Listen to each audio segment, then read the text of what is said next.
ನೀವೀಗ ಕೇಳುತ್ತಿದ್ದೀರಾ ಮಾಹಿತಿ ಖಜಾನೆಯ ಕಾರ್ಯಕ್ರಮಗಳನ್ನು. ಮಾಹಿತಿ ಖಜಾನೆ ಯೂಟ್ಯೂಬ್ ವಾಹಿನಿಗೆ ನನ್ನೆಲ್ಲ ಸಂಮಿತ್ರರಿಗೂ ಆತ್ಮೀಯವಾದ ಸ್ವಾಗತ. ಇಂದು ನಾವು ಮತ್ತೊಂದು ಉಪಯುಕ್ತ ಮಾಹಿತಿಯೊಂದಿಗೆ ಬಂದಿದ್ದೇವೆ.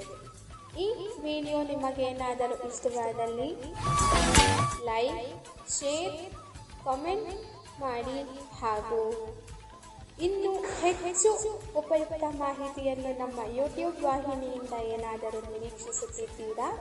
ನಿರೀಕ್ಷಿಸಿದಲ್ಲಿ ಬೆಲ್ ಐಕಾನ್ ಅನ್ನು ಕ್ಲಿಕ್ ಮಾಡುವುದರ ಮೂಲಕ ಸಬ್ಸ್ಕ್ರೈಬ್ ಆಗಿ.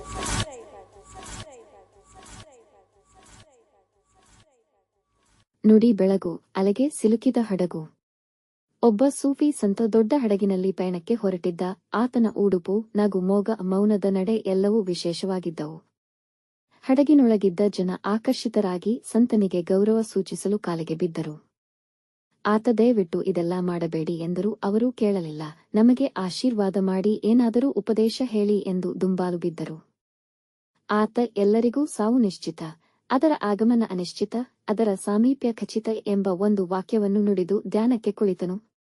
ಈ ಮಾತು ಕೆಲವರಿಗೆ ಇಷ್ಟವಾಗಲಿಲ್ಲ. ಇವೆಲ್ಲ ನಮಗೆ ಗೊತ್ತಿರುವುದೇ ಅಲ್ಲವೇ? ಈ ಜುಜುಬಿ ಮಾತು ಹೇಳಲು ಈ ದೊಣ್ಣೆ ನಾಯಕನೇ ಆಗಬೇಕೆ? ಈತನೊಬ್ಬ ಶತದಡ್ಡ ಎಂದು ಮೂಗು ಮುರಿದರು. ಒಮ್ಮೆಲೆ ನಡು ಸಮುದ್ರದಲ್ಲಿ ಹಡಗು ಭೀಕರ ಸುಂಟರಗಾಳಿಗೆ ಸಿಲುಕಿತು.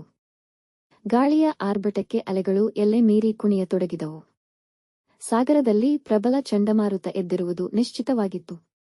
ಎಲ್ಲರೂ ಆತಂಕದಿಂದ ಕೂಗತೊಡಗಿದರು. ಇನ್ನೇನು ತಮ್ಮ ಪ್ರಾಣ ಹಾರಿ ಹೋಗಲಿದೆ ಎಂದು ಚಡಪಡಿಸಿದರು. ಆಗಸದ ಕಡೆ ಕೈ ಮುಗಿದು ದೇವರಲ್ಲಿ ಕಾಪಾಡು ಓ ತಂದೆ ಎಂದು ಬೇಡಿಕೊಳ್ಳತೊಡಗಿದರು. ನೀರಿನ ಹೊಡೆತಕ್ಕೆ ಅವರೆಲ್ಲ ತತ್ತರಿಸಿದರು. ಯಾವುದಾದರೂ ದೊಡ್ಡ ಶಕ್ತಿ ಆವರಿಸಿ ಬಂದು ತಮ್ಮನ್ನು ಕಾಪಾಡುತ್ತದೆ ಎಂದು ದೆಸೆದೆಸೆಗೆ ಕೋರಿಕೊಂಡರು. ತಮ್ಮ ಸಾವು ತಮ್ಮ ಕಣ್ಣ ಮುಂದೆಯೇ ಬಂದು ತಕಪಕ ಕುಣಿಯುತ್ತಿರುವುದನ್ನು ಅವರೆಲ್ಲ ಕಾಣುತ್ತಿದ್ದರು. ಎಲ್ಲರೂ ಅರಚಾಡುತ್ತಿದ್ದರು. ಸೂಫಿ ಸಂತ ಮಾತ್ರ ಧ್ಯಾನಸ್ಥ ಸ್ಥಿತಿಯಲ್ಲಿ ಕುಳಿತಿದ್ದ. ಮೊಗದ ಮೇಲಿನ ನಗು ಮುದ್ರೆ ತುಸುವು ಮಾಯವಾಗಿರಲಿಲ್ಲ. ಆತನ ಮುಖದಲ್ಲಿ ಭಯದ ಯಾವ ಗೆರೆಯೂ ಮೂಡಿರಲಿಲ್ಲ. ಕೆಲ ಕಾಲದ ನಂತರ ಬಂದಿದ್ದ ಚಂಡಮಾರುತ ಹೆಚ್ಚು ಅನಾಹುತಗಳನ್ನು ಮಾಡದೆ ಹೊರಟು ಹೋಯಿತು. ಕೆಲವರಿಗೆ ಗಾಯಗಳಾಗಿದ್ದು ಬಿಟ್ಟರೆ ಯಾರೂ ಸತ್ತಿರಲಿಲ್ಲ. ಆದರೆ ಅವರೆಲ್ಲ ಪ್ರೀತಿಯಿಂದ ತಂದಿದ್ದ ಜತನದ ವಸ್ತುಗಳು ಮಾತ್ರ ಸಮುದ್ರದ ಪಾಲಾಗಿದ್ದವು. ಆಕಾಶ ತಿಳಿಯಾಗಿ, ಕಡಲು ಮತ್ತೆ ಮೊದಲಿನಂತೆ ಶಾಂತವಾಯಿತು. ಜೀವಭಯದಿಂದ ನಲುಗಿದ್ದ ಜನರೆಲ್ಲ ಶಾಂತಚಿತ್ತ ಸಂತನ ಬಳಿಗೆ ಬಂದು, ನೀನೇಕೆ ನಮ್ಮಂತೆ ಹೆದರಲಿಲ್ಲ? ಸಾವು ಕಣ್ಣೆದುರಿಗೆ ಬಂದು ನಿಂತಾಗಲೂ ಅಳುಕಲಿಲ್ಲ. ನಿನಗೆ ಜೀವದ ಮೇಲೆ ಆಸೆಯೇ ಇಲ್ಲವೇ ಎಂದು ಕೇಳಿದರು. ಸಂತ ನಕ್ಕು, ಖಂಡಿತ ನನಗೂ ಬದುಕಬೇಕೆಂಬ ಆಸೆಯಿದೆ.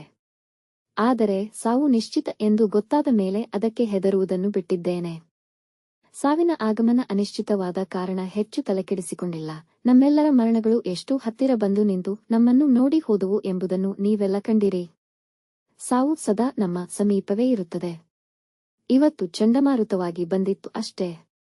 ನಾವಾಡುವ ಸುಳ್ಳು, ಮಾಡುವ ಮೋಸ, ಕೆಟ್ಟ ಆಲೋಚನೆ, ಕಪಟ ನಾಟಕಗಳು ಕೂಡ ಸಾವಿಗೆ ಸಮವಾದವು.